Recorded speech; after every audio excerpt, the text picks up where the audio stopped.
Matt, what do you guys think? Are you guys thinking 3-0, shock victory, or 3-1, or are you guys going for Washington? I know Matt might be going for Washington. I am not going for Washington. I am not. I'm not riding with the Justice here. I like Scott's kind of like gentleman sweep angle, where hey, give them a map, you know, Justice pity map, and then the Shock take it. I kind of like it. I'll be honest with you guys. We're going to jump into the game in a sec. I've never rage quit a game with Jack. I'm calling him out. I drove like 90 minutes to the studios today. Guy didn't even bring his commander deck. He's actually the most ungrateful human being I've ever encountered. That is ridiculous. Let's jump in here because he's just boosted. I mean, you know. I can't believe I've never rage quit a game, bro. Yeah, you know, no. Anyway, I think the desk have been pretty clear in one sense, right? That ain't even close. This is the time for the San Francisco Shock to put up or shut up, because they're right. We haven't seen them since week 1, and they ended that week 1 with a 0-3 thrashing at the hands of the Atlanta Reign. Yeah, and I'm kind of in the same boat with Jake. Like, I want the Shock team to be good because I want like a third kind of horse in the race with the Outlaws and the Atlanta Reign. And you kind of like look across and like which roster you believe has the talent to get there, and it's probably this Shock one. And if it's not them, I think that the field for like, you know, being that next team is like wide open here in the West. Yep. Yeah, absolutely. We're really trying to find out if there's a true tier break sort of after that Atlanta-Houston 1 and 2. Like what's going on with the Glads, you know, the Mayhem, maybe the Justice as well. Obviously, that matchup against Boston was some big question marks over this team's future, and a lot of eyes turning towards backlines in this particular matchup, right? FD God known to be extremely aggressive. Vindime quite similar, right? We have two very proactive Lucio players that often find themselves on the wrong side of their team as a result of that. They are exploitable in that sense. So keep an eye out for that as we head here on the Lijiang Tower. We're going to have Ramatra here for Junbin, but Ben Best will be on the Ryan. We've seen a few teams, Matt, opt for the Reinhardt on Control Center especially. Yeah, we've seen kind of like a variation in terms of like these tanks, right? Whether it's Rhine or the Ramatra. I also want to focus on the backline. You know, FD God plays extremely aggressive, like how Jake was saying earlier. It's really like a big backline-centric meta, and being able to kind of keep your tanks alive, especially with some good Baptiste play, where you got to see the Shock backline really put it together today. That is a high-value pick there from Flora. Getting Heesang, May so hard to remove from the point, pretty darn crucial, and yet San Francisco still have the staying power just to capture this point. Flip it back, Proper's able to find a May himself across the map. It's not a matchup that May favours at all, and Junbin is able to move the line of scrimmage right up towards the door. Yeah, and Ben Best's really able to get nothing done there on the Reinhardt, and you have to get Reinhardt into kind of the, you know, in dangerous territory, right? Just kind of into the backline, into the opposing team to really make anything happen, where the Ramatra has a little bit more mobility, like can get around a little bit faster, obviously pierce through the shield as well, as you see Junbin in terms of ultimate charge, like double him up in the first fight. Curious to see how Flora gets value out of the Dragon Strike. Here he sends it straight through the middle of the Shock's formation. Forced to back away, though, as Junbin is encroaching, but it was an immortality field drawn out of Finn. And Matrix also deployed here for the Baptiste of the Shock. And it looks like San Francisco still have a lot of space to work with, probably owing to the zoning capability of that Baptiste ults. Yeah, and it's going to be an Matrix here from Teru, and that's going to be just dropped down here on the staircase. But look at the Shock just kind of kite this. I mean, nothing here for the Justice to shoot at. Vegas wants to press his Junbin here, but he's going to get annihilation for his trouble. And Junbin is going to get cut down before he gets value. Storm arrow from Flora, presumably from across the map, shuts down the Ramatra before he can really get going. And here's a golden opportunity for the Justice to move in at 70% or thereabout. And this is where I feel like the Justice should be able to win a game like this. It's a nice move here from FD God. You know, you have proper on Hanzo, which obviously he's fantastic at every kind of hero he plays, but not exactly like a carry kind of in the world of like which a Trace or a Genji is. As Junbin actually makes it past the Mei wall. It's going to be Blizzard drop for both teams here, and oh man, it looks like the Shock coming out on top.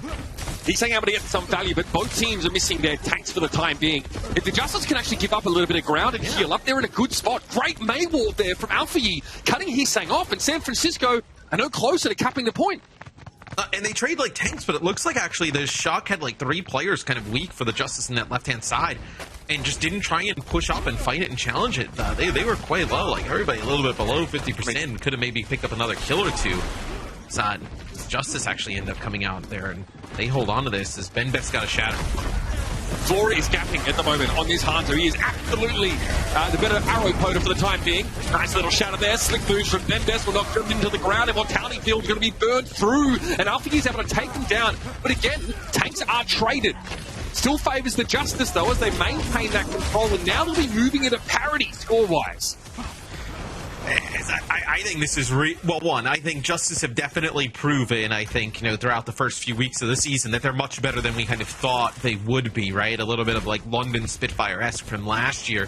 But this is a really worrying start from the Shock. Many fans hoping for more, no doubt about it. The worst kind of team to disappoint your fans, that's for sure. BenBest under a lot of pressure, and that Immortality Field is just too late from Teru. Probably in a very safe position right now. San Francisco want a quick cap if possible, but right now FTGod is stalling the point out. Looks like they're trying to make some sort of comeback here, the Justice, but that May wall will prevent them from stalling. And the Shock are in control once more, 97-76. Yeah, the Justice are in a position here, Mitch, to win this, though. I mean, they're going to have a Blizzard right away, and they're going to have probably a Dragon throughout this fight. See Finn up there on the high ground, going to be almost impossible to dislodge him from that. So we'll see how they go about using some of these ultimates. It's actually a Maywall and a Blizzard straight away, right on a Junbin. Yeah, and it's the Flora flank that's huge. Finn gets picked away immediately. Yes, Junbin's able to find a kill with that Annihilation, and Alpha Yi pops out of his ice block into an even more disastrous situation. The player advantage here for San Francisco, and no chance for the Justice to touch. My goodness, Alpha Yi has such a key Blizzard. And Flora flanks and gets an instant kill, and still the Justice can't finish the round. Yeah, that Annihilation just so strong. You see the Blizzard come down, the Maywall there, and the Justice trying to put pressure on a Junbin, but the Annihilation, some healing obviously from the high ground there from Finn, coming out of being stunned by that Blizzard, just completely locked. Junbin actually able to pick up 2 there with the Annihilation, keeping it rolling. It's just it's a little bit easier use, I would say, than like a Shatter in this type of composition, right? Where a Shatter, it's a little bit feast or famine, where the Annihilation, you pretty much just pop it and then just play the game, right? And you're going to get some value out of it. Just quietly, Flora having a huge impact over that previous round there. This time on the Symmetra, not the Hanzo. Proper on the Sojourn here, so we've seen some teams do this, right? Sojourn versus Symmetra, that sort of, dare I use the term, asymmetry between team compositions. Saw it in the last Gladiators matchup. Now switch to Hanzo once more for Proper, who really we haven't seen a ton from that Hanzo yet on this map, but it is early days. It'll be the Justice, obviously with the Symmetra on the point first. Yes, it's like it'll be the Justice who get control of the point. As the Shock, it looked like they were going to kind of step up, maybe contest that there with Heesang, but ended up not going for it right away. So SimT very early comes out. Ice block there from Alpha Yi. Yeah, it's I mean, Junbin's trying to just push through these turrets. It's so slow and a little bit of extra damage. Taking a ton of it right now. He could be in trouble. Those turrets need to be cleared as soon as possible. Finn's Immortality Field, though, that's down. Both teams have burned through. That's that piece of utility. Bravo wants to get some still pressure down, and he does. Forces BenBest play coast. The Shock still need to figure out how to get in here. They do fear Flora, who's been able to build up that first ultimate already. Here's the projected barrier. Flora turning around now, starting to burn Junbin down, and he gets incinerated. Getting up with a kill credit, but a lot of involvement from the rest of the Justice there. And the Shock cannot penetrate this Symmetra defensive hold right now. Not with Hanzo. From able to find a kill, though, as the Justice push off. Yeah, they try and drop an Amp Matrix there, the Shock, but it's just a beautiful sim wall there from Flora, where you talk about, having a May wall to really block the Amp Matrix, having a sim wall, even better, right? It allows you to keep your May wall to split off the other team, as they're trying to push in or push past that Symmetra wall. So, really good hold here for the Justice. Shock have had 2 weeks to come up with something new, something maybe special to reinstate them as a hot favourite so far. Well, not quite what they were looking for. I think Junbin with the Annihilation get picked off. The rest of the Shock feels like they weren't really there. Terror now going to be in an odd position to try and take Proper down, but look at the response. FTGod gets involved. Bindai able to eventually pick Terror off, but it is a trade. Alpha Yi is on the scene though. Pin will fall. Heesang struggling, and the Washington Justice are starting to make this look a little too easy. I mean, they're going to have a Shatter, an Amp Matrix, probably another Sim Wall here. We'll see how the Shock go about even kind of getting a touch. It's going to get up to almost 99 here. He has Vandime on the backside of things. He's just getting some boatload of damage, and he's forced off. You don't even get a touch.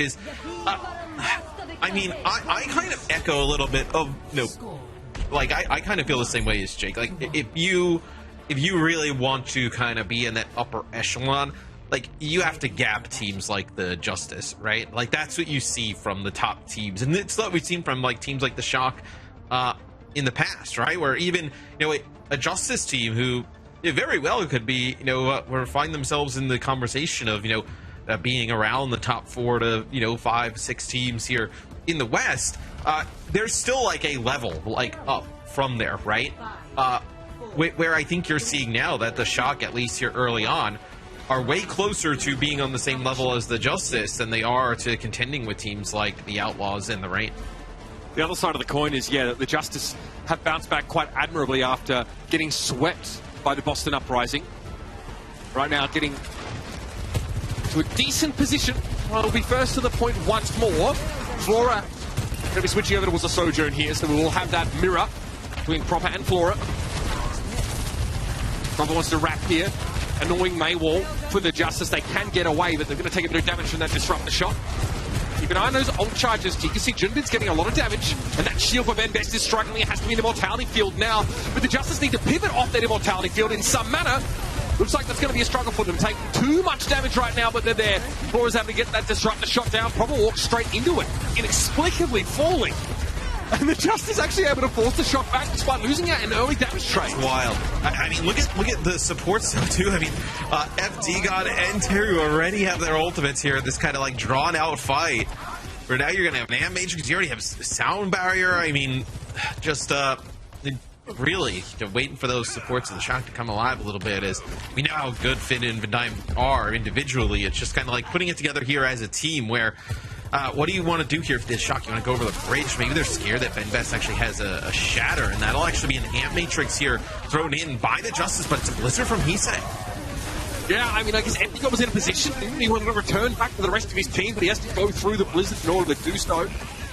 Washington get caught off guard there. That main wall to be getting thrown down. Blizzard being deployed instantly. Pretty hard to adapt to on the fly, I suppose, for the Justice. They were already 1 foot in. The Shock could punish them and get themselves on the board. Yeah, FD God is playing really close in that bridge, maybe looking for a boop or some type of play, and they do get like a kill trade there at the beginning, but it's the Blizzard from Heesing that I think comes as a complete shock there to the Justice, which allows the Shock to take it and flip the point. The Justice opt for a different approach to San Francisco. Going by the bridge, the Maywall's too much for pain, and they're just going to get thrown down there by Finn. Again, all the Justice stepping ahead of it here, the Sound Barrier, those early support ultimates being developed. Well, the Justice do pay off in the later part of this fight, and what's devastating to San Francisco is that they blow through theirs as well. That Matrix Sound Barrier, they're by the wayside.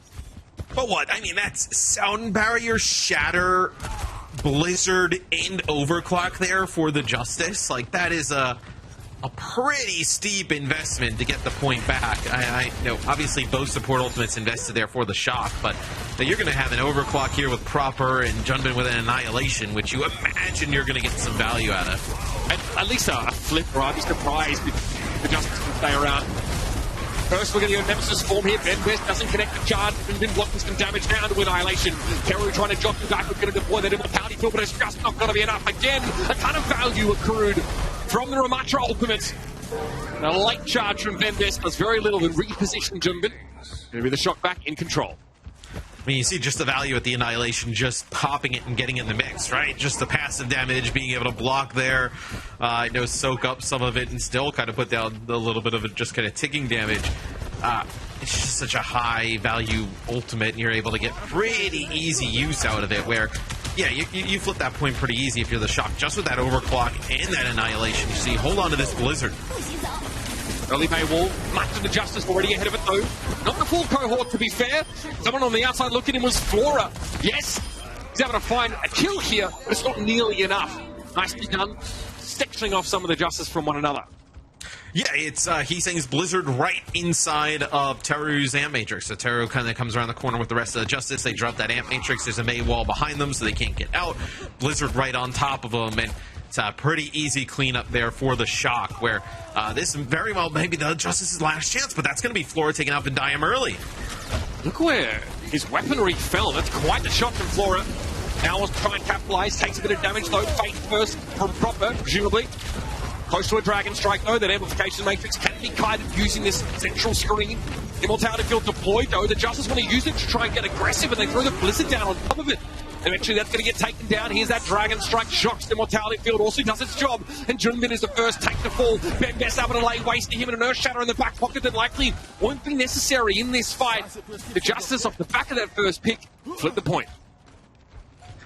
Can they hold it for the rest of this time? You're going to have a sound barrier here for the Shock. Junbin will have that Annihilation again, but you know, a Shatter with an Amp Matrix, some of that damage might be enough for the Justice to steal map number 1. Oh, Vindium's going to fall. Wait, what? There it is. We talked about backlines and that signature aggression for Vindium. Does not pay off. Back. He was hoping to stall, unclear how he gets caught in that way. Regardless, it's disastrous for the Shock. Proper can't do too much, but look on in horror as his team's chances of winning this fight fall apart. Yeah, and it looked like Vindium was actually trying to get on the point to maybe, send it into OT. It seemed like they had a little bit of extra time, but he's got 99 to beat at that time. If you're going to get on the point, you got to make sure you're going to be able to get that beat off, as it is the Justice who take map number 1. Pretty disastrous moment there for Vindium, like you said. Both backlines going out at hammer and tongs, as they say in my homeland. A solid performance from Ben Best on the Reinhardt throughout the course of the map. It was Flora, though, really impressing us to start with. The Hanzo, definitely a couple shades better than Proper in that first map, and pretty devastating for them, I guess, the way it turned against them in the end. But they kept their heads for the entirety of the series here. We got to see Alpha U with some pretty key blizzards. This is a composition map that doesn't necessarily give Alpha U the opportunity to play with the same flair we see on the flankers and still Justice find success. I still can't believe that we got to see Vindium on the point with the beat there at the end. I mean, that is so. I mean, you have the beat plus Annihilation, I believe, there at the end, right? Like that. Yes. That should be good enough to win. I think he kind of came. We caught a little bit of it. He came through that right window, and he kind of jumped onto the point, but. Yeah, I mean, I think he had to touch, but still, it's rough. Questions. So many questions here for the San Francisco Shock. But it's the Washington Justice who look to bounce back after a tough last match here. Starting the series off in the green. It's a win on Lijiang Tower to carry us into map 2.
young, I'm fly and I'm flashy.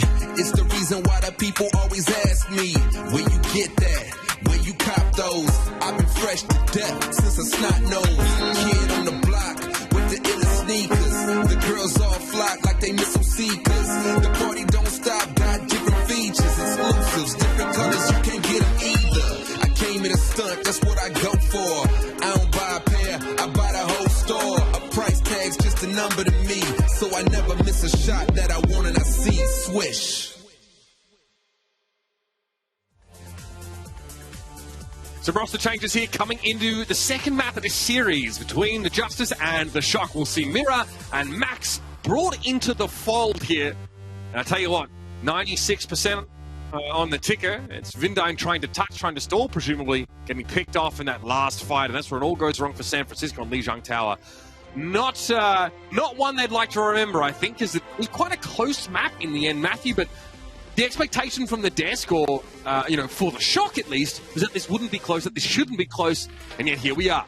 Yeah, I mean, I think the expectation was just like, obviously a little bit of a rough start, ping, moving, all of that kind of considered. You expect them to kind of like bounce back in like a bigger way, right? Where, kind of looking at it now, you're just like, okay, now you're a little bit worried, right? Like, is this like a consistent, just kind of like form of play? I think we'll see what happens here at map number 2, like what Custo was talking about, where like just kind of memeing about like Shock losing control and then winning the rest of the series, still on the table. It's just one map, so see what happens. So what's our expectation here with the tank changes, Matt? How do you think that might inform some of these team compositions? Looks like here for the Shock, we're actually going to see some Junker Queen here on defense, where with Mir, you're probably not going to bring him in to play the Reinhardt. I think we'd have a lot of questions about that, as a Ben best hero happens to be Reinhardt. So expect to see some different things from Mir, maybe the Ramatra. Yes, the Justice far from finalized in terms of this team composition. Do not be fooled. Again, we've seen a few teams again try to bring the Junker Queen into the fold. Saw some fantastic moments yesterday on New Queen Street with some Junker Queen play. Looks like Mira will opt for that hero as well. Living up to his name in terms of the tank comparison. Alpha Yi on that Genji alongside Flora's Sojourn. Very different looks here in the DPS setups. Yeah, well, we'll see if Alpha Yi can put some pressure here on the Heesang. It's really kind of like Din being able to kind of keep Heesang. Let me see them just rolling together right now. Just going up to the high ground. Headshot there on Teru. Looks like it was given as good was got, though. Dynamite thrown to the point here, Max. A little low. Flora's able to pick him off eventually, and the Justice start to achieve a critical mass of damage. And finally, elimination, but Proper is there to scoop Flora right up. It's too little, though. Too late. And really nice there from like Alpha Yi and FD God. We saw it a little bit, but they kind of like bully Max into the corner, and you're like, where is the Baptiste? Where is the Ashe up on the high ground? They actually just get like booped and just pressured down by Alpha Yi and FD God and like forced into the backside of the cafe. There's nobody else there to help, so really nice point A take for the Justice. We have seen though teams struggle to access this high ground. Have some big changes here for the Justice. So you take point A, you make some comp changes right away. It'll be Mir going over to the Winston, Teru, Ana. FD God's going to switch to the Brig, and then you're also going to have Flora play the Hanzo here. He says there's a lot of confidence in the Justice that they can take the high ground. So they definitely want to make use of Flora once they've established that staging ground. Alpha Yi just prodding for the time being. Yeah, Mirror on the Winston, so the Justice opting into quite the dive setup. Maybe not the typical Winston-based composition we've been seeing lately, something with much more of a Justice-tinged flavour. Can't hold it for the time being here as the Justice are just probing. Yeah, I think they're kind of like, are you playing around like Nano Blade or your Nano Winston here, as Teru's been able to build up this Nano Boost rather quickly, and also the payload's just kind of been moving. Like there hasn't really been much of like a fight on the payload or kills going back and forth, as all that's going to be before the even Blade pops out and getting a kill. Oh, that's so nasty. Alpha able to find one from the high ground too.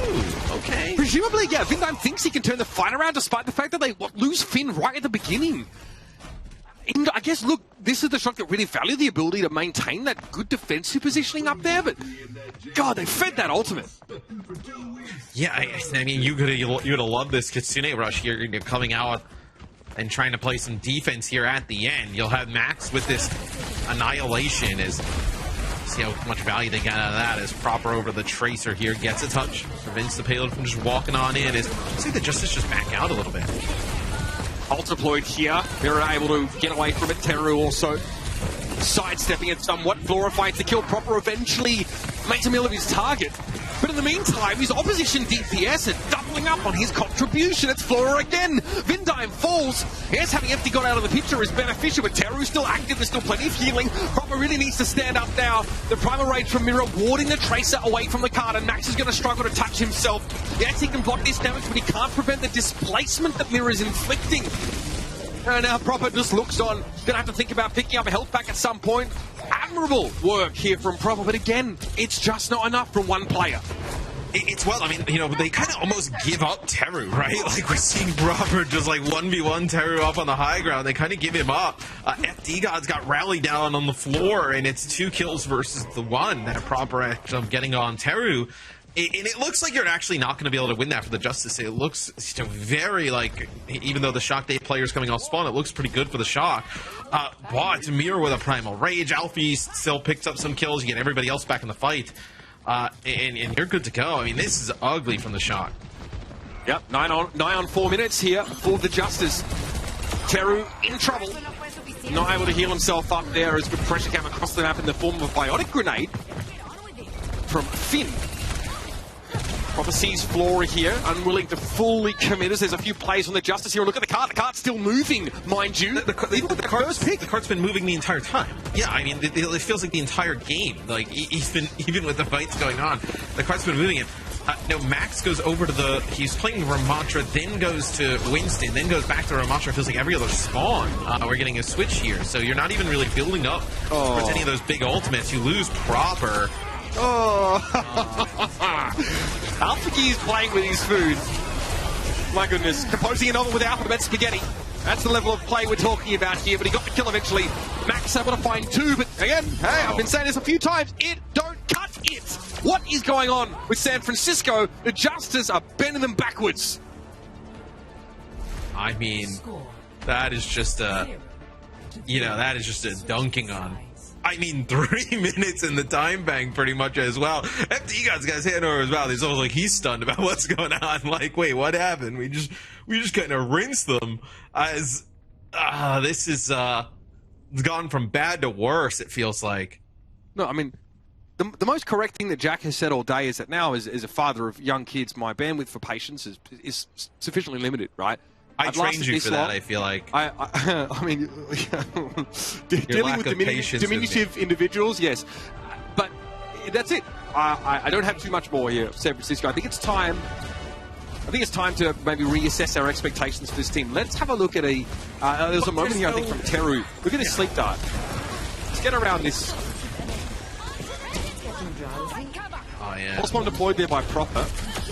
And guess what? Yeah, Ana now has the capability to really finish off these kills. They've really put a lot of power in the damage of that Bionade. I will not believe that this roster, like, isn't or shouldn't be good. Like, you have. I mean, look at the roster that you have there right now. I mean, you have such talented players that there has to be a way this works, right? I mean,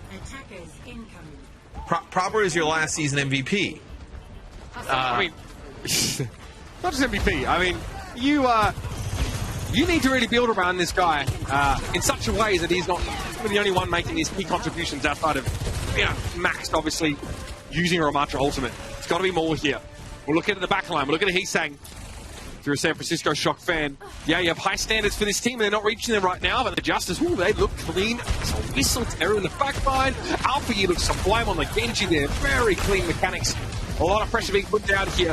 Heesang takes a ton of damage on the approach here. It's going to be a commanding shout from Max Pro to allow the Shock to deal with a little bit more of this damage coming back. Beautiful nade from the high ground, though. It's going to be Flora with the dynamite kill on Heesang. Mike doesn't connect from Max. He's hoping to connect someone on that actually. Oh, goodness, this team are being plucked away from him. And they're ignoring the Junker Queen.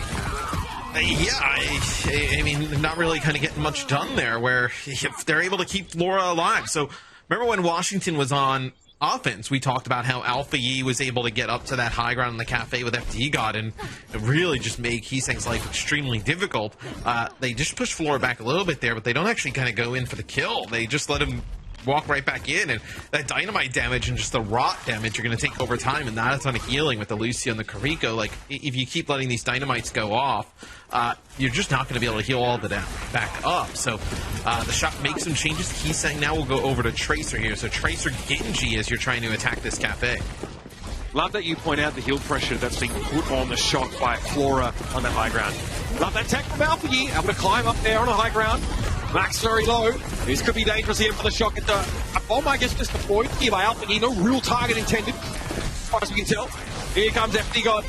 Looking like a little bit of a raid boss. And San Francisco, they're looking like the mob that gives you the dungeon map right now. Absolutely deplorable. They're like a world quest. A daily, if you will. Yeah, they are the turtles getting to the water right now. Can you jump on the dragon and hit your button and blow up the mobs underneath? Yeah, this is...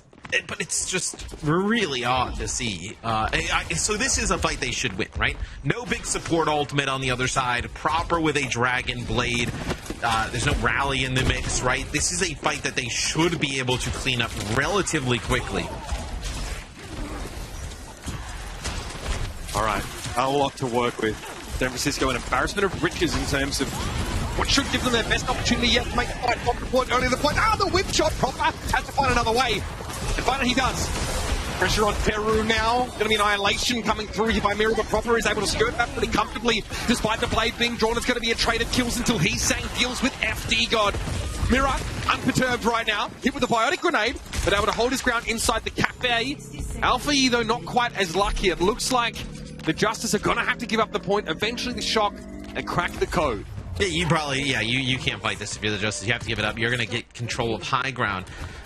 Do the Shock have to swap? Yeah, I was going to say, you can't really access high ground or put a ton of pressure on it with this, and we're actually going to see Proper go over and play the Widowmaker now. So, we'll have Proper on Widow. We're going to get, okay, Vindaya for a second was hovering the Mercy, so we're going to get Max now on the Diva. So, Diva with the Widow can put real pressure on that high ground.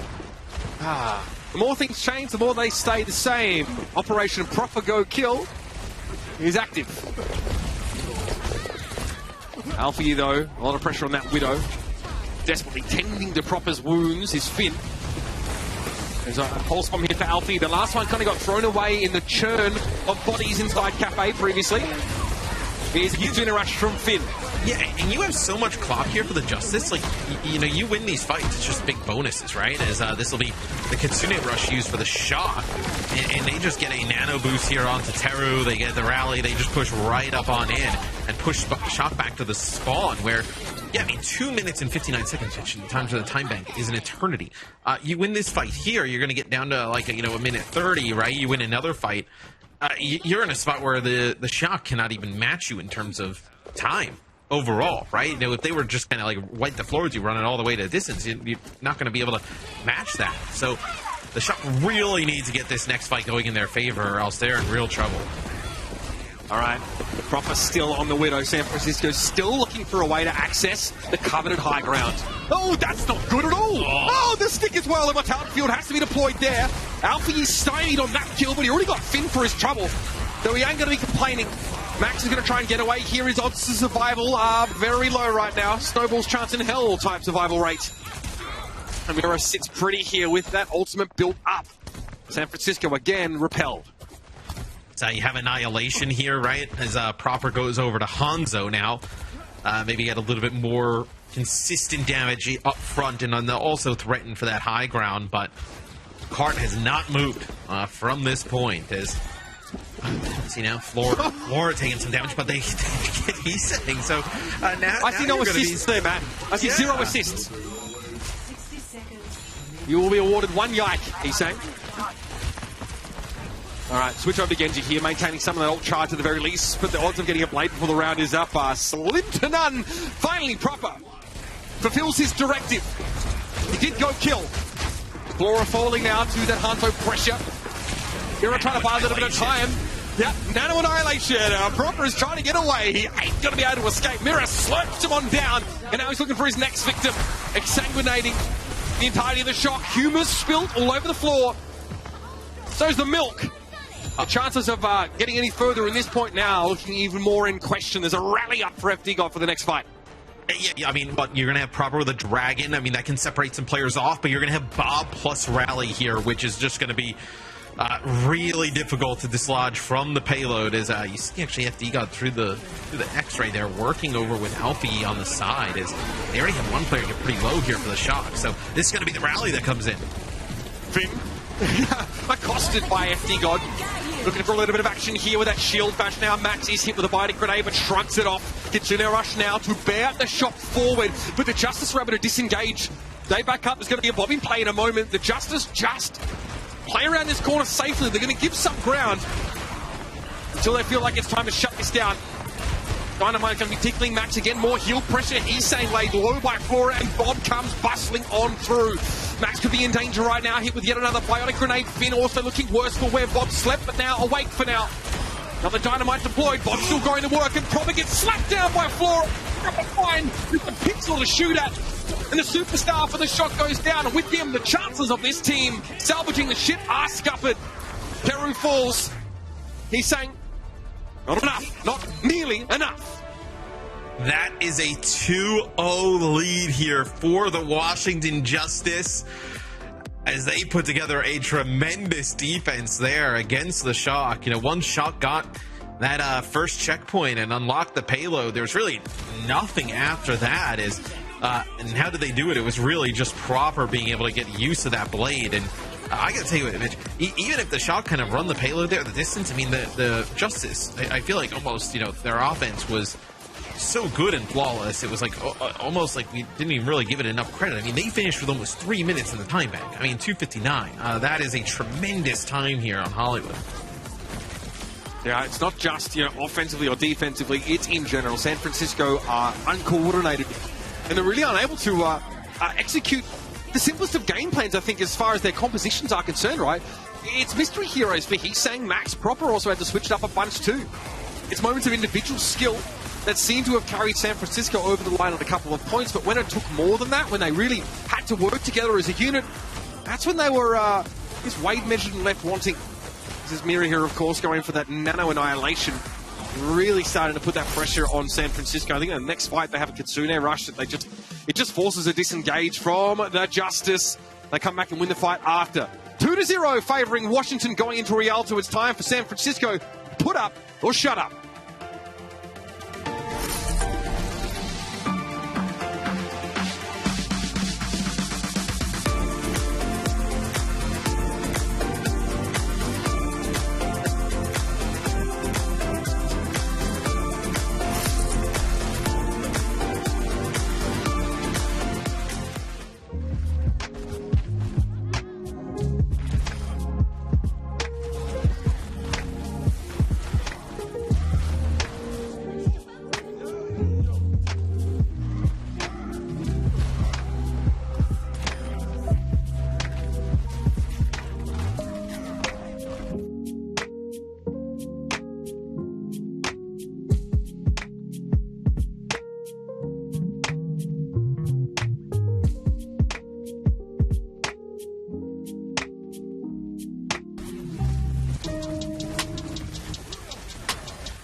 millions. San Francisco Shock,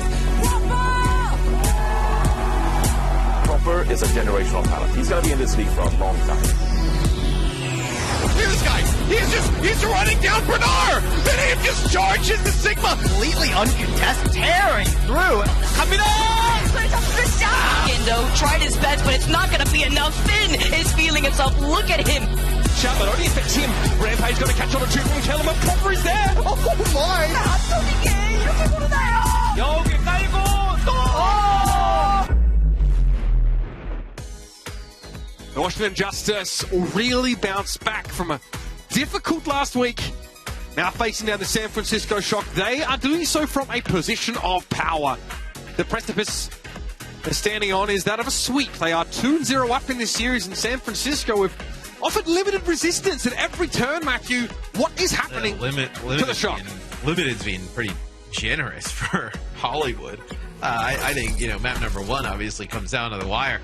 Alpha E is just on a mission. I mean, I don't, talk about motivation, the playing at a high level. I mean, Alpha E is just dominating right now.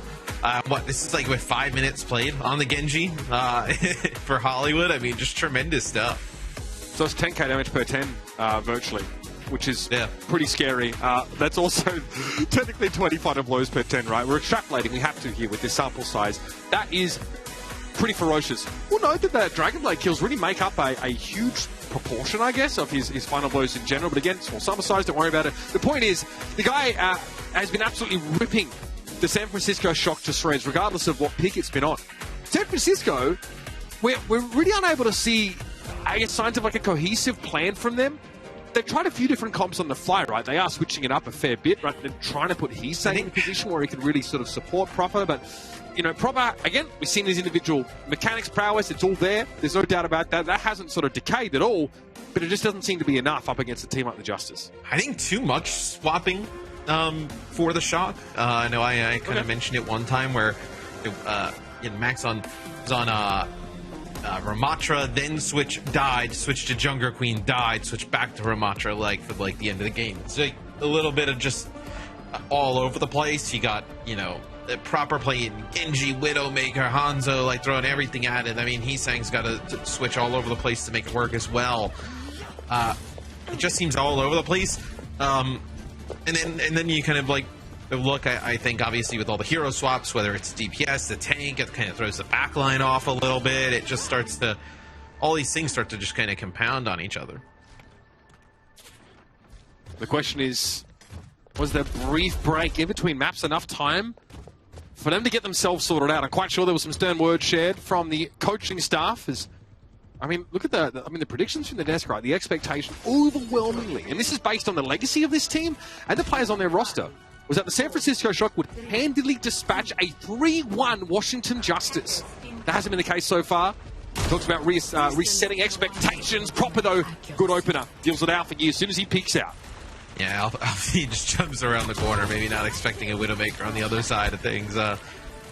Seeing out pretty quickly is okay. They're going to make a swap right away. So Alpha E is going to play the Tracer, and they're going to get Flora here on the Widow, as Flora kind of historically has always been a pretty strong hit scan player. Oh yeah, Ashe Widow. At least that was always touted to be. Many people, this is going back quite a long way. They talked about him as the understudy of Pine. That was, when we saw him on New York, that was kind of what he was. We thought New York wasn't going to be bad when Flora was on them, right? And that ended up being wrong. But that was the Yaki and Floria. Yeah, that was wrong. It's strictly incorrect. I would say that was an incorrect assumption. But some of these rookies, though, have taken time to develop. Look at Mag now on the Infernal, right? That's true. It's his third year, I want to say. He's been around for a while, but now really starting to come into his own. So we give these players time, give them the right structure, and see them succeed. Teru succeeds in tearing Finn's head off his shoulders. He's able to respond, though, at least. Pick him off there. Teru punished back for an overextension. That's the way we've seen Teru play Kariko, though, in the past, where gets into the back line with the Tracer, kind of double flanker type of situation. Is that looked a bit scary there for Alfie. He's recalling off that. But yeah, the cart is a move in here. As we're getting very close to taking this first checkpoint. I guess off the back of that pick from Teru, The Shocker just allowing this card to push. They remind Look me at where of the Proper's Washington been playing Justice. from. I mean, he's pretty much out of these fights. Like, he was kind of Alpha playing used this to see his angle. face. He's playing this angle before, but, like, kind of watching the side is not really able to kind of see much of anything. Oh, goodness. Max has no choice but to try and be the anchor. Yeah, just keep him alive. I think the annihilation damage is too much. Widow's all starting to chime in. Proper doesn't fancy a close quarter fight against the Kiriko. Oh! They'll just extend the gap a little bit and find the headshot. The card, though, is awful close. Proper knows he actually might need to be boots on the ground here, especially with Heesang getting involved. The DPS of San Francisco hold the Justice at bay for now. Yeah, it's, you know, there was a... They needed to have the nano boost there from Finn go on to Max, who's playing Div at the time, but Max now switches over and plays the Ramatra, where now you have some big ultimates here for the Justice. Kitsune Rush, you have your nano, you have Pulse Bomb, you're going to have Infrasight. Really good chance they take checkpoint A. The Infrasight here is particularly important. Getting an idea of where Heesang is and where Proper is hiding. Yeah, both winners have to pot them at the same time. Proper can't afford to allow Flora to have this unfettered information advantage. Not with the cart where it is. Mirrored Infrasights. See that Max is waiting in the wings, takes a headshot by the looks of things as he tries to pick out. Rally from Vindime, both support ultimates used here by the Justice. Nano on Mirror as he tries to push up the Pulse Bomb. Getting them across the line in terms of enough damage on Max to make him succumb. And they'll get that checkpoint. 3:18 to play. Yeah, they had to use a lot there, did the Justice. We'll see how that kind of impacts them a little bit later as Alfie chases down Heesang. So get that kill on the Tracer, get the full reset here of the team is... now the payload breaking probably to that underpass before we see another fight kick off. It's the Shock, though, come in well equipped for this next fight. Teru snoozoing oneself and getting out with a switch step. That's what allows him to play so aggressively. I'll never forget that Genji sort of team wipe on Junkertown. The guy is incredibly skilled mechanically. Alright, Max is just going to be poking here with Mirror. Rather impotent exchange between these Ramatras. Laura would love a shot on Heesang from where he's standing here. That's a switch step, yeah. Midnight respecting the Widow presence. Annihilation. And he's with a bio, so yeah, the Annihilation times out pretty quickly. Max will just shelter on the high ground, and now he gets Nano. Pushing in, looking for FD God here, who won't be able to hold up against that. He's essentially left on an island by his team. Yeah, you use the nano on a Max, doesn't need to, no, didn't have the Annihilation, doesn't even need it, right? You're just going to push up with that Nemesis form, be able to get a pick onto FD God, or kind of in a position where it can't really do much of anything, but still pretty good time left here for the Justice to make something happen. Both Widows, it feels like, have been pretty quiet throughout this. Nobody really kind of getting a great line of sight and really any type of vantage point. It's actually a weird part of the map to play Widow. You have these, right ankle turns constantly. Many teams are just not playing Widow at this point, I want to say. So seeing Proper and Flora stay on these picks makes me wonder if they're just trying to one-up each other a little. They're pretty well in-step in terms of ult charge here, so we'll probably see mirrored Infrasights next time we get around to it. Now, Proper has eyes for Flora right now, or at least he's trying to line him up. Alfie will pressure now again, the Goon Squad. Kiriko Tracer bearing down upon Proper. Can he get himself out of this situation? He's sang across the map, falling. Extra pressure now mounting on Proper as the sole surviving DPS, and there's nothing he can do. Headshot from Teru, the kunai connects. And there's no damage dealers up for San Francisco. He's sang on the way back here. Max has to hold it down. Yeah, at that point, Max gets 2, Vindime gets 1, so maybe the Shocks are able to hold here for just a little bit longer as Mirror's got the Annihilation. I wonder, not going to decide to pop it, so it seems like the Shock going to come up clutch there, specifically Max on the payload. I mean, this is what Proper is wanting for, I think, on his team. Saying we saw an O2 Blast, that was why there was obviously two other DPS players rotated in. You need a solid Tracer player so that Proper can play any of this stuff, right? He can mix it up and have someone step in. He's saying really stepping up there and, again, probably giving Proper the opportunity to continue working on this Widow. He'll have a first Infrasight as well. Crucial defensively here as the Justice are running out of momentum. Alfie, though, gets behind enemy lines. So we Kitsune Rush here. This is going to be Teru's as Finn in a rough spot. Needs some help from the rest of the squad here. Oh, Alfie is relentless, man. Don't stop. See another backliner falling here. Vindime trying to climb the walls. no amount of dusty tones is going to give him the answer, and the matchup against Alpha Yi is going to be Heat Tank Vitudo is actually able to find a support plus 4 up. Proper now starting to fire up for the Widowmaker. San Francisco getting involved. It's just Mirror on the card now. He tries to go after Proper. He gets him. But at what cost? The Justice are brought to a halt just before that second checkpoint. Oh, and it looked like it was not going to be good as for the shock, as Alfie actually gets Teru, and right when Teru's about to die, it looks like the Diamond, the Kariko, actually tries to go back to help him out. Shows up with like half HP, and Alfie recalls, is like, okay, I'll take you out as well. Kills both supports, but just buy enough time for everybody else over by the payload to do enough damage where it's really just Mira alive at the end. Couple of bright spots for San Francisco start to emerge in that round, right? Heesang looks really good. I think there's a situation where it's like a 2vx, maybe 3 or 4. Heesang and Max going at it. Max, in fairness, does have Annihilation in that fight and allows him to scoop up a couple kills. Heesang comes back off the respawn and finds 2 as well. Nice moments. Again, we talk about the individuals for San Francisco. Heesang and Max combining there for a team fight win and a solid defensive hold on Rialto as far as the general defense setup is concerned. Let's have a look at how this went down. This is obviously Proper in the dying moments of the round.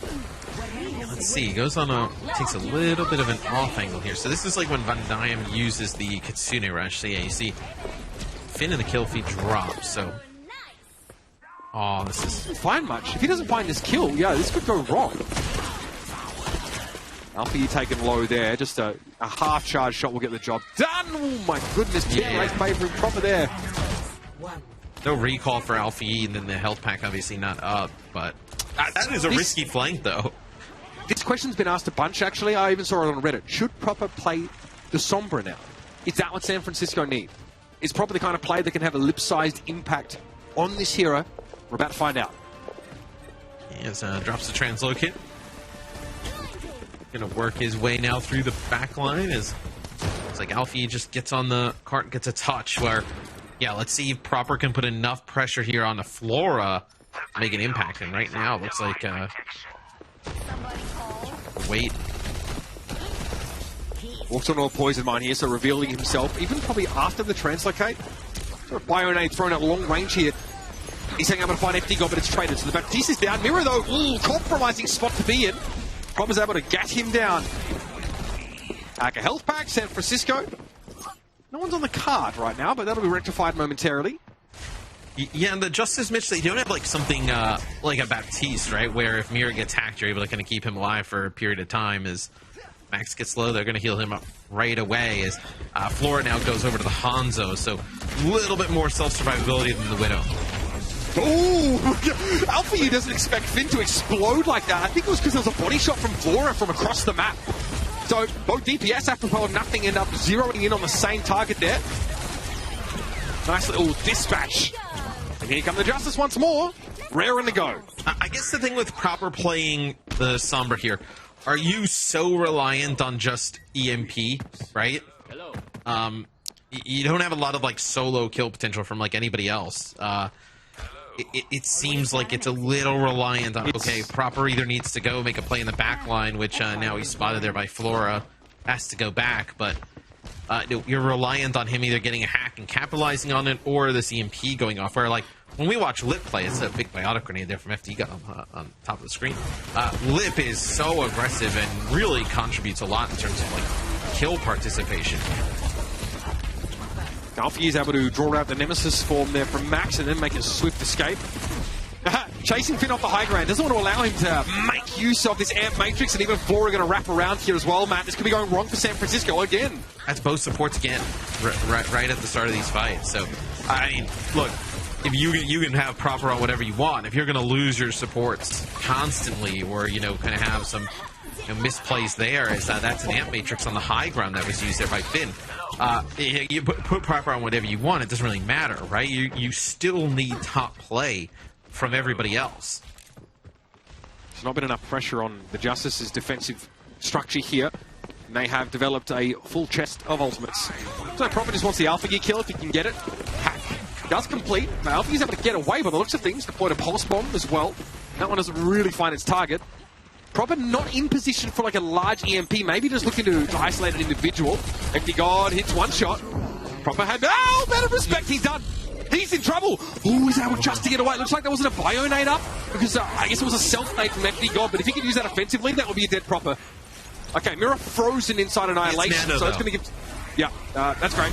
Everyone... Oh, they can't get out in time!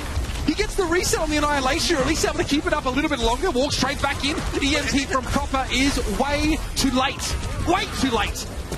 Max going down, of course. FD God surviving from beforehand means he comes back and keeps Mirror top off.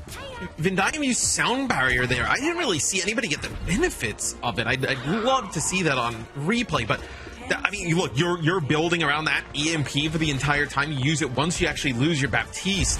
I mean, that's not the right way to go. Teru a little bit low here, but to get back to the rest of his team. San Francisco, last chance salute for them. It's Heesang's Genji, but it's not enough! Even with players up, San Francisco unable to get to Lecart. And the Washington Justice bounce back in the most spectacular of manners. It's a horrific loss to the Boston Uprising. A sweep when they turn it around, they take the energy, they run it back, and they run over the Shock. I mean, map 1 was close. Everything else after that just felt like a dominating performance there by the Justice. I mean, you give up point A on Hollywood, but they don't really get much further than that.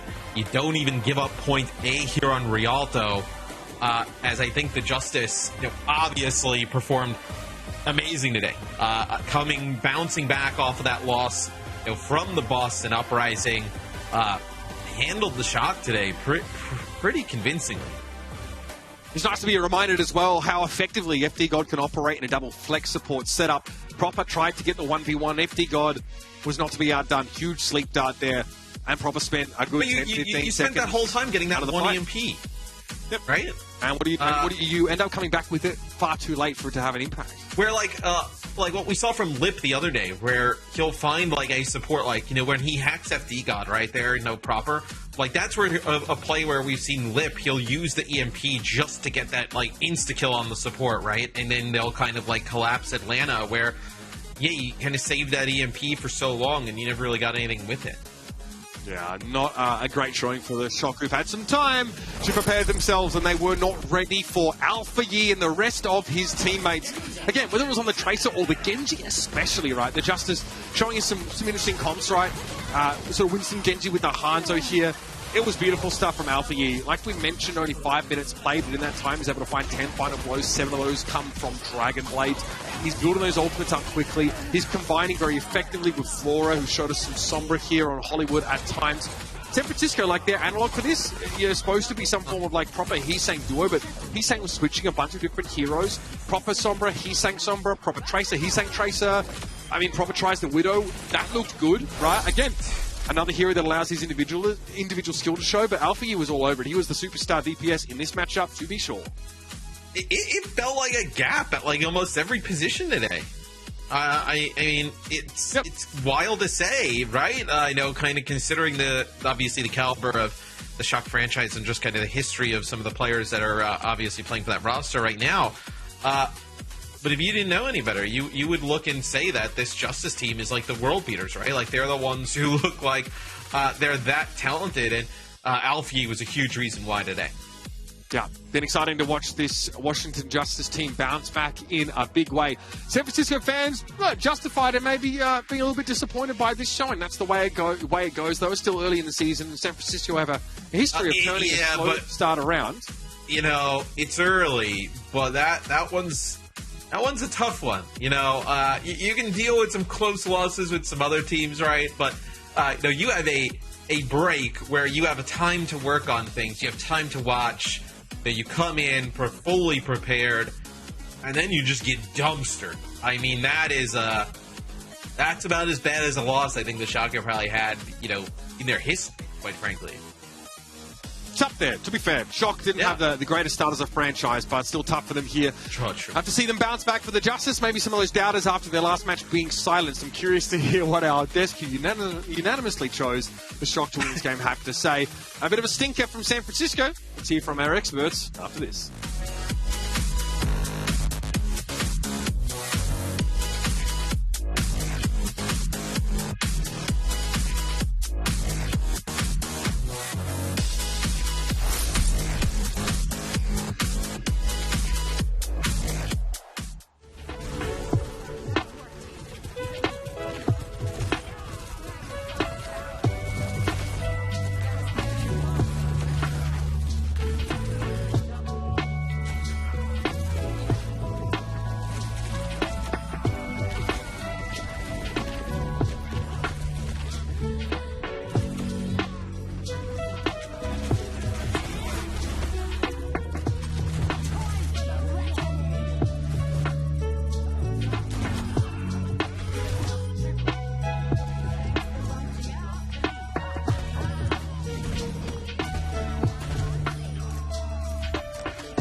Welcome back, everybody. Cheer on your favorite team with an official jersey. They're up to 20% off right now. So head on over to shop.overwatchleague.com. Maybe I need to get myself a Washington jersey now.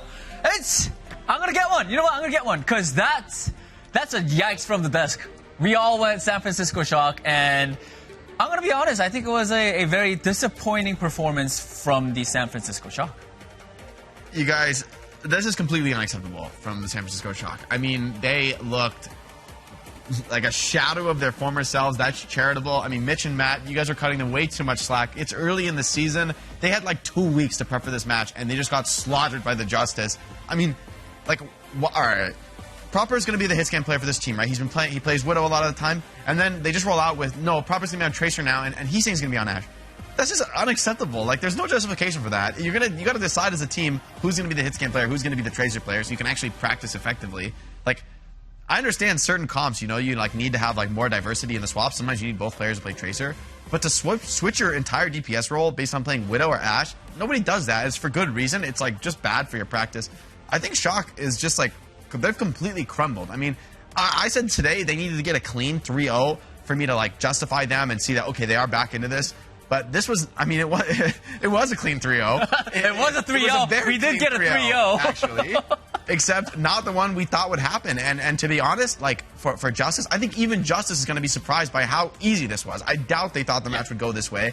To be this light of an opponent. I mean, we weren't the only ones picking Shock. I mean, we got Jaws and Custa over there too. They, you know, we all thought that Shock was going to win it, but I mean, this was. What do you guys think? That was a game. I think Jake's teeth, by the way, in the green room, you guys wouldn't have seen, but come on, dude was straining his teeth so hard in that series, just complaining about Shock. It was crazy. Like, we didn't expect this. Look at this. Somebody give me a mouth guard. That one. Yeah, he actually needs a mouth guard. His teeth are just worn away, like gritting so much, and like the DPS problem you were saying, like Proper. Yeah, he has some flashy moments, but Alfie and Flora just look way more on the same page, and they actually have a plan coming in. Like, they needed to win, and they didn't. That is it's a team-wide issue. It's a team-wide issue. Yeah. Like, it's not even DPS cap. Sure, yeah. And heading into this match, I talked about the backline of the San Francisco Shock. They needed to tighten it up. We hype and rank these players very highly within this role. But both Vindame and Finn just unable to do anything. This was a bunker right. Yeah. Way too early on the touch, has 99% to the beat, needs to stay alive if you're Vindame. Just a very strange mistake out of such an experienced player. Finn unable to stay alive. Yes, we need to give Washington Justice their dues. They played well. They played coordinated around their strategy. But Alpha Yi just tore this team apart. He did this consistently. They weren't able to fend away the aggression of Alpha Yi and Flora, and from there it just crumbled. This San Francisco Shock team is nothing like we expected coming into this season. It was very disappointing performance from San Francisco Shock. I mean, yes, it is still, you know, sort of early in the season. No, Danny. I'm just saying, sure, yes. I mean, yes, they do need to step it up, like, big time. You know, and they have more matches coming up. And if this continues, you know, Shock, it's looking less likely that they're going to get more wins, honestly. I mean, this is a two-time champion team. They were runner-up last year. This is a storied franchise in the Overwatch League. I mean, this is looking like Season 1 Shock right now. I mean, that's a long time ago, right? A lot of fans, you just finally remember. But this team, I mean, like, honestly, think about what they brought. They were like, all right, we're going to rebuild around Proper. We're going to bring in all these rookies from O2 Blast. I feel like they were just, I mean, there's a major overhype issue right now, right? Yes, Proper was on that level last year, but this team is not good anymore, all right? Like, I mean, I'm ready to say that. Like, you don't get, like, Boston beat Justice 3-0. It's not like Justice is this unconquerable top-tier team. I mean, I'm ready to criticize Shock. This is an unacceptable showing from them as a team. Sheesh. All right. I mean, who can watch this match and think differently? Who can watch this you're match? right. I mean, but on the other hand, Washington Justice were fantastic. And, of course, we have an interview coming up with the player of the match, and that is none other than Alpha Yi. Hello, Alpha Yi, can you hear me? 들리시나요? 안녕하세요. 네, 들려요. All right, Alpha Yi. All right, we gotta talk about this match. I mean, you guys just beat the San Francisco Shock. Like, we were going off about, you know, they were, you know, two-time champions, and they were honestly the favorite. They were the favorite team to sort of win this matchup, but that really wasn't the case. You guys beat them 3-0. how do you feel? 일단 오늘 승리를 축하드리면서 오늘 경기가 좀 더 의미 있지 않나 싶습니다. 저희 중계석에서도 모든 분들이 쇼크가 이길 거라 예상을 했지만 그 예상을 뒤엎고 3대 0으로 센쇼크를 이기게 되셨는데요. 지금 일단 소감 한 말씀 듣고 싶습니다. 일단은 되게 3대 0으로 쉽게 이겨서 기분은 좋았던 것 같아요. I mean, definitely, it's just one thing. I think beating them 3-0 easy, it just really feels good. Do you sort of, even before, I guess, when you're going into the match, Alpha, did you sort of expect this win against San Francisco Shock? 자, 방금 3-0으로 이긴 거 되게 기분이 좋다라고 말씀을 하셨는데, 오늘 경기를 시작하면서, 경기에 들어가게 되면서, 그때부터 좀 오늘 승리를 할 거라고 좀 예상을 하셨나요? 네, 저는 이길 수 있다고 생각은 하면서 계속 항상 경기에 임하고 있어가지고 항상 이길 수 있다 생각하면서 경기하고 있어요. 그래서 질 거라는 생각은 안 했습니다. I mean, I go in with the mentality as a player that we're always going to win. So yes, well, we did sort of expect to win. We always think that we could beat any opponent, and that's how we thought going into today's match. I do also sort of want to follow up with another question. What was like your favorite moment in the match? Like, when did you know that, the match is already over? Like, we won this game. Like, was there a particular moment while you were playing the game? Like, did that sort of, you had that moment? 자, 마지막으로 일단 이제 알파이 선수에 대해서 이제 오늘 경기가 아무래도 방금 항상 이길 거라는 멘탈을 갖고 임하신다고 얘기를 하셨는데 오늘 경기를 하면서 좀 어느 순간에 한순간에 좀 이 경기 이겼다라는 좀 그런 포인트가 있었나요? 센쇼기랑 하면서 어느 한 플레이였던지 알파이 선수가 했던 플레이였던지 좀 경기를 하다가 중간에 이때면 우리가 이기겠다는 좀 생각이 좀 있으셨나요? 사실 할리우드 첫 공격할 때 상대가 저희가 원하는 조합을 들고 와가지고 원하는 플레이를 해줘서 그때부터 그냥 쉽게 이길 수 있을 거라고 생각하긴 했어요. I think that moment had to be on Hollywood when San Francisco Shock was attacking. As soon as they rolled out with their comp, we sort of wanted them to play that comp. So as soon as we saw them playing the comp that we wanted, we sort of knew right away that this game was already over and we were going to take the win. All right, Alpha E, big congratulations on the win and hope to talk to you soon. Thank you so much. 자, 마지막으로 감사드리면서 인터뷰 마치도록 하겠습니다. 감사합니다. 감사합니다. Alfie, he's been just a monster for Justice this whole season, right? Like, we've seen him on the Tracer, especially the Genji. I mean, Genji's one of my personal favorite heroes, to see him pop off to this level on that hero, it's really exciting. And so I think you make a good point. We have to give props to Justice for being so rock solid and for knowing the game well enough that, like Alfie, you said, right? When they just roll out on a comp, like, we won this. These guys don't know what they're doing. But on the flip side, right? I feel that Shock it's been a very long time since any team could say that about them. Since they've ever been in a position to be an easy opponent. I mean, that's a new feeling for many fans of this franchise. And I don't think that we're sort of beating down on Shock too much. I think they sort of need this, because they've been always such a good team that we're so used to them winning, right? Yeah. And now that they're sort of, on the different side where, they didn't look that clean and, now we're starting to worry if they're going to be ever good again, right? Sort of.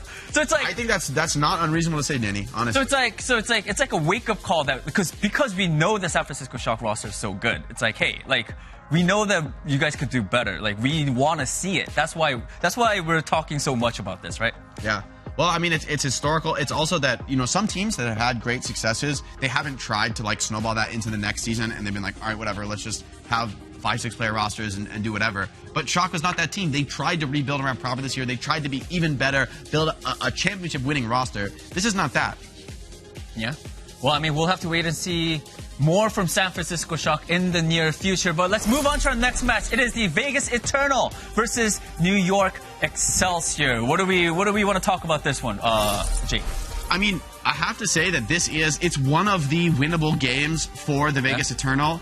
However, I still think it's going to be very tough. I think New York Excelsior, honestly, a lot of people have said, in the community, there's a power ranking, there's a tier break before the Vegas Eternal at the bottom of the West. And I think that's fair to say. I think, the real question for this team is, can they get a win? Yeah.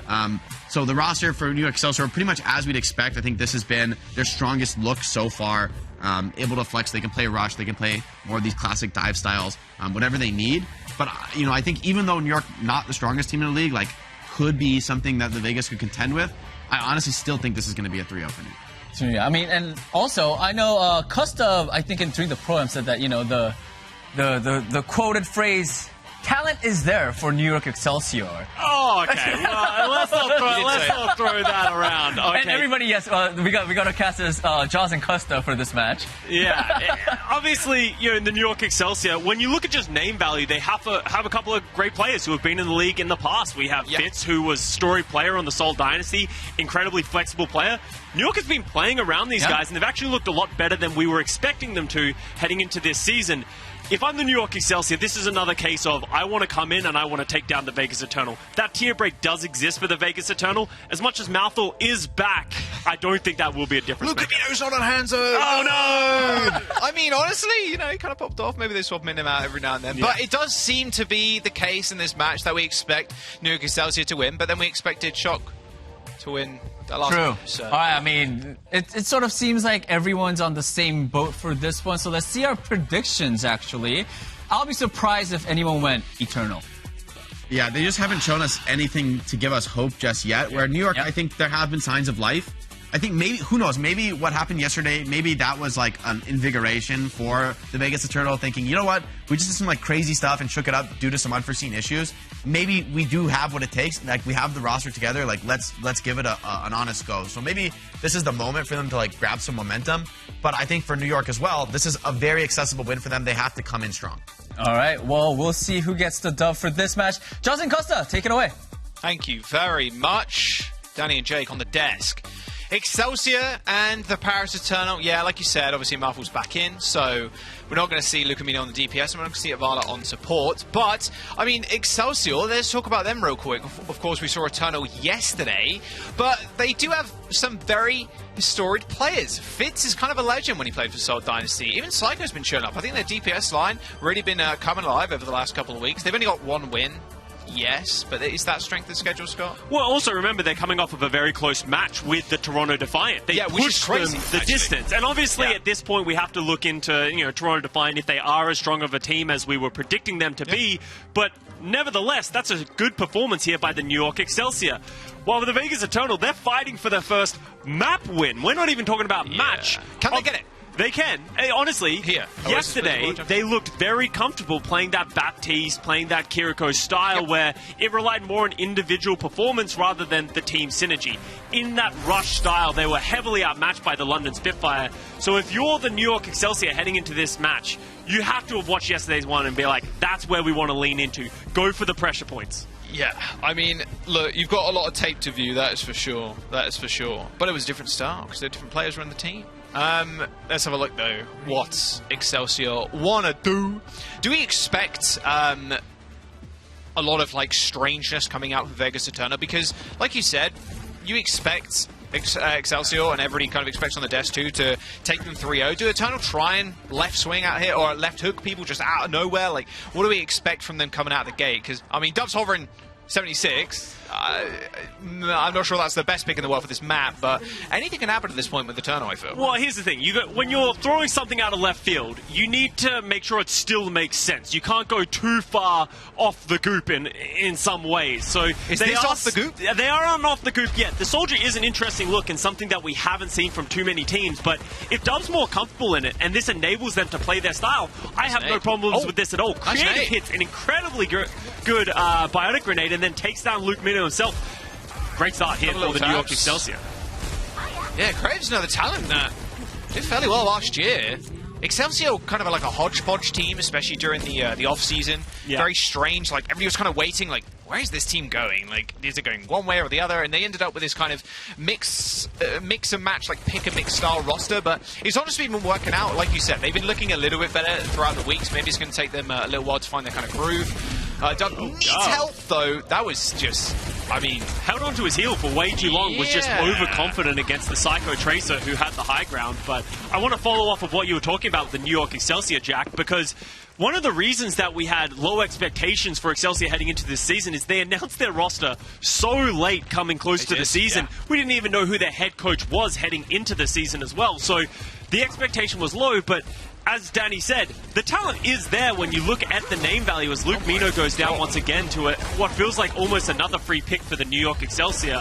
But when you look at these individual players, Lev had experience with the Houston Outlaws last year, a very strong team. Creative obviously has been around the league. Fitz on the Seoul Dynasty. Yeah, Kellen, as much as he didn't have that performance for the New York Excelsior last year, he was hyped up heading into this league. They have talented players. So now the question is, how high is the ceiling for this roster? How high is it? And is this going to be the ceiling breaker, though? Are they really going to have a big sledgehammer to break that ceiling in this series? That's the big question, too, right? I mean, ideally, you want to see them face off against Toronto Defiant again, maybe, or like Florida Mayhem. Those kind of teams. Maltho has Pulse, though. It's been a bit of a slow start. See if we can get a team fight here. Yeah, it's just been picks. Maltho trying to have a look at Psycho for just a brief moment at least. Kellen's in trouble, but so is Maltho. Forced the recall. Fairly low HP, has to wait for that to get back to 100, as Psycho also is on himself Pulse Bomb. That's only 60% to a visor. He hasn't done anything this round. Oh, here's the Pulse. Oh, and he's going to be a little bit further. Oh, maybe not. Lucamino with the clutch lap to save it. Nano on to Kellen. That's one sleeping Vulcan, and then now Annihilation coming up from Kellen too. Not holding his arms up until just a brief second ago. More than happy to just try and knock down Vulcan. It's just the stare off as the beats eventually come out. There we go. The fight is still ongoing. Fitz holding on to his rifle for just a moment. He can rip it whenever he chooses, but Kellen's the first to fall on Excelsior's side, but Creative picking up yet another frag. Can he find anything, any purchase here? I mean, maybe. He was on the sidelines and Vulcan was just trying to get back to the rest of his team. That was a completely isolated Ana, and now Fitz popping the overclock is going to force Eternal's hand. Rack Attack tries to peek to heal the rest of his team, but ends up getting sniped out of the air. Fitz pretty low, needs some heals. A nice bardic grenade from Creative as City Center stall. Oh, it's going to be a long one. Especially when you have Remaster's Kellen back on the Doomfist just to get back in There's time. the Bison. Dub's dead. Unlucky. Bison not finding all too much as Creative survives a pulse bomb. Marvel finishes him up, but that'll be round over. 100-0. The Creative, the MVP of that round, just finding pick after pick, not only in the before fights, but also in the middle of them. He's just finding targets, and Vegas Eternal, not really anything to show for the first round of Oasis. That's what you like with your Ana finding these picks like this. This was the pick to start off with. Nice, Nate. That directed him too. Yeah. And that's why, everybody, you shouldn't jump. Yeah. Shouldn't spam jump. But it's fun to jump, Jack. It's fun. Dude, it's taking a nade and taking damage. Stop jumping. It's a bad habit I find myself into as well, especially when you get into good Widowmaker. The jump arc is so telegraphed. It's like, eh. Especially when you're Ana as well. It's fun to jump, quick scope, and then land, right? Yeah. And then you can keep your momentum going. It's so easy to track you through. Yeah, I know. But it's just so fun, Jack, as we're going to see a mirror composition heading over here into Gardens. They're actually both fighting for the high ground. Maltho out to burn that block super early. Oh, nice little boot from Lev. He actually forced Maltho directly into the line of fire. The rest of his team still couldn't get healed. With your mate dead, that's really about it. I mean, space control at an all-time low. Points unlocks, and it will be Excelsior's, unless Vulcan can get the retouch, but without the Lucia, well, without the May, sorry, looking unlikely. Yeah, Maltho really fighting for that one, and the follow-up wasn't there for the rest of the Vegas Eternal. So, another early fight loss here for the Vegas Eternal. Fortunately, they didn't lose too many players. They lost Maltho and then did disengage, so the ult charge shouldn't be too far out of their favor. But, Dove unable to find anything with that rail, and both balls going down. A little bit wide, Kellen low, crosses his arms, and just stands in the way of all of that damage. Maltho goes down yet again. Second time he's been picked off. Nice wall. Might as well get the exit kills here, or a free ult charge for you on the board. Bit of extra ult charge for the Eternal backline, however. Vulcan and Dove find Psycho and Creative, but should be a fairly easy cleanup, especially with Fitz alive and Maltho. Oh, close. God. Okay, he's good. He has the block, but Vulcan, unfortunately, no back. Kellen with that Annihilation, just too much health, too much damage for the Vegas Eternal to withstand. They did find some solid picks, but alas, they weren't able to follow through. They are coming up to 5 ultimates now, so it should be somewhat of an even fight. With this May, I'm surprised they're going through this open spot. It's going to be very difficult to dislodge the backline of the New York Excelsior from the high ground, and you're sort of walking into the firing line. Fitz just sits here and does this. There's the overclock. Vulcan had to pop that Nemesis Swarm and back all the way up, so they're going to have to wait for another return on the cooldown, although they do open up with a window. Okay, now Excelsior have to retreat to height, but I think Fitz is more than okay sitting up here. He's got a fully charged railgun. and he's sitting behind that window. So now Excelsior stall this point out for a little bit longer. Decent window placement too. You can kind of get both sides. Mouthful falls yet again. Third fight in a row where he's fallen first. And now Eternal, they press every Q. And now they just need to find some kills. Dove saved by a lamp. He's just sitting in the front line all alone. Can't find anything with his own overclock. As now Psycho falls. Both Mays out of the picture for the time being as Kellen gets focused down by Eternal. But even he is just standing tall right now on this point. Eternal finds some capture percentages. Dove cleans out the back line. And there we go. Eternal on the board. Nice play by Vegas Eternal. Just had to utilize their ultimates to win through that man disadvantage. But as you called it out, Jack, Mouthful needs to find a way to stay alive at the beginning of these fights. As the Mei, you are the one who's trying to step up, drop the walls, enable your Ramatra to go aggressive, but you can't be going down. You have the Ice Block, you have tools, and if you don't have those tools, you need your supports to keep you alive. That needs to be a point that the Vegas Eternal need to clean up, otherwise they're just going to keep falling down. All right, Marvel. There's the Blizzard. There's the wall. Can Kellen escape? Nice Ice Block to try and block his movement. Nice stuff. Kellen does get sent by land, though, and the focus fire is good from the Eternal. There you go. This is what you want to see. Creative is not dead. That strafe is too powerful. Too powerful. Oh, no, Mouthful. Oh, my Mouthful. Oh, the strafe was too good. Oh, we've all been there. We've all been there. That's Window an for opening, creative, Jack. though. It is an opening, and Fitz nearing that railgun too. That overclock coming out rather soon, and it'll one-shot body shot if they're not careful. That lamp is actually kind of clutch from Lucamino there, so no one goes down instantly from Fitz. Here's the beat. There's the overclock. Match with a beat on Rack Attack's side, but Vulcan's already dead, and now Fitz can just bring him to pound down. Rack Attack on the point, trying to stall out, but it is 99%. Look at that Lucio strike. Look at him go. Whoop, whoop, whoop. He's moving. And he's dead. He's dead, Jack. He's slowed down by Psycho's left click, and no support can stand in Fitz's way. He actually gets lamped to try and take him out, and there's Creative with the kill. Excelsior with one map up. Just like yesterday, the Vegas Eternal playing these rush compositions, just not able to hold a candle to the coordination of some of these stronger teams. Honestly, another day at the office here for the New York Excelsior, playing what they need to do, individual players, stepping up where they need to, but Vegas Eternal woes continue. Yes, they do. Man, I mean, Scott, they did get some percent on first, on the second point there. All good.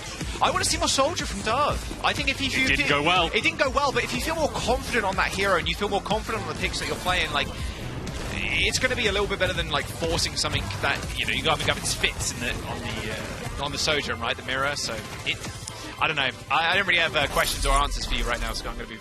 I don't have answers for you either. Yeah, it feels like you're asking me questions here and trying to Scott, validate this Soldier. I don't have a lot for you, especially when we saw him go down multiple times. He just saw spam. He doesn't have that slide like a Sojourn. Any way to keep himself alive. The healing pack just isn't enough. All right.